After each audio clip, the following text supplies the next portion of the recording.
بل هو قرآن مجيد. آمنت بالله صدق الله العظيم وبلغنا رسوله النبي الكريم الأمين. درود پاک. اللهم صل وسلم على سيدنا ومولانا محمد وعلى آله وصحبه وبارك وسلم. الصلاة والسلام عليك يا سيدي يا رسول الله وعلى آلك وصحابك يا سيدي يا حبيب الله. ذی وقار سامعین، قرآن مجید برہان رشید یہ عظیم اور لاریب کتاب ہے.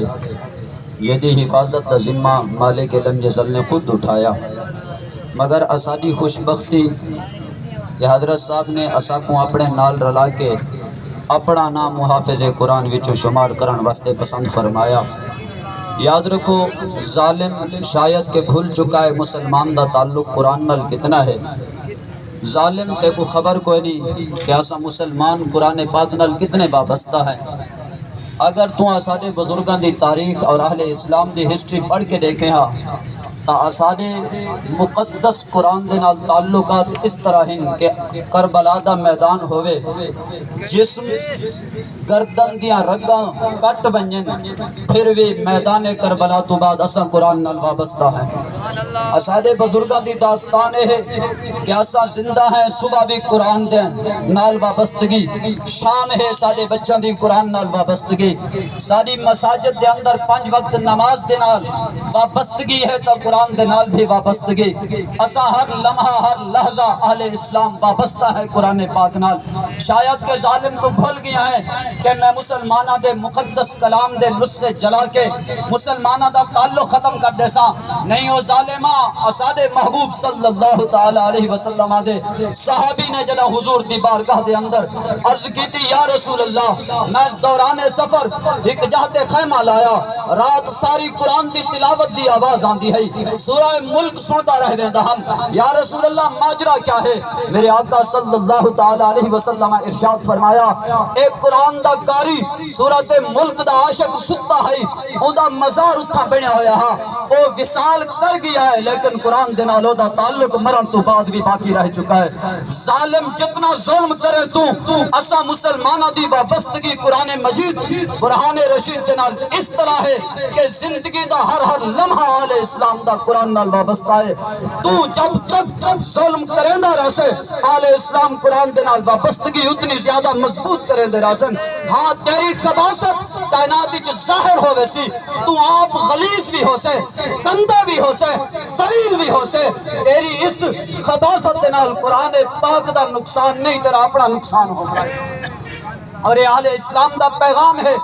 اور پھر میرے بزرگ حضور قبلہ غریب نواز حضرت خواجہ معین الدین چشتی اجمیری نور اللہ مرکزہ، آپ اپنے غلامہ کو اپنے دوستہ کو ایک پیغام فرمیندے ہیں، یارو 5 چیزاں ہیں جنہ دی زیارت بھی عبادت ہے، جنہ دی زیارت بھی عبادت ہے.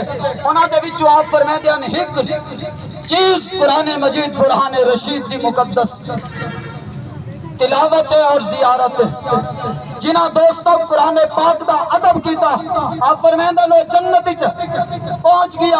اور اتنا حضور قبلہ غریب نواز حضرت خواجہ معین الدین چشتی اجمیری واقعہ بھی بیان فرمیندہ سلطان محمود غزنوی علیہ الرحمہ بہت بڑا جلیل القدر جنا عظمت والا مجاہد نڈر سپاہی بھی ہاں بادشاہ بھی ہاں. وہ اگر بخشیا گیا تو فرماؤں دے بخشے دے اسباب بچو ایک سبب ادب قرآن ہاں، ادب قرآن ہاں. آپ فرمیندن پورا واقعہ کہ سلطان محمود غزنوی ایک مقام تے مہمان ہویا کہ اس میزبان نے آپ نو جڑا کمرہ آرام واسطے بخشیا. حضرت سلطان محمود غزنوی کمرے دے اندر حاضر ہے تو کیا دے دن سامنے قرآن پاک موجود ہے، نسخہ قرآن پاک سامنے موجود ہے. کہ سلطان محمود غزنوی فرمایا، اے محمود غزنوی قرآن دے سامنے سام پونے، قرآن دے سامنے سام پونے.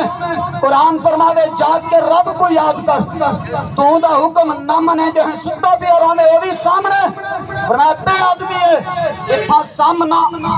پھر خیال آیا کہ چلو تھکا ودا بڑا کم کیتا ہے اگاں بھی کرنے ہی کراندا قرآن پاک کو دوسرے کمرے دے اندر بھیج لینا ناری خیال آیا سلطان محمود تو قرآن پاک کو بے گھر بھیجیندا ہے آپ نے من سکنا فرمائے نہیں خیال دے اندر ساری رات جاگ کے رب کو یاد کیتا قرآن پاک دی زیارت و تلاوت اچ گزاری حضرت غریب نواز خواجہ معین الدین چشتی اجمیری علیہ رحمہ آپ فرمائے کئی سجن مرن دے بعد رٹھا تا سلطان محمود فرمایا ادب قرآن بخشش دا ذریعہ بن چکا ہے تو میرے عزیز دوستو جنہاں قرآن دا ادب کیتا انہاں اپنے واسطے بہتری کیتی جنہاں قرآن دے نال بے حرمتی والا کم کیتا جویں کہ غلیظ لوگاں کیتا ہے انہاں اپنی ذلت دا اور اپنی غلاظت کے ذریعے اپنی گھٹیا پن دا اظہار کر کے اپنے آپ کو نقصان بخشا ہے تو میرے عزیز رفقا میں تمام احباب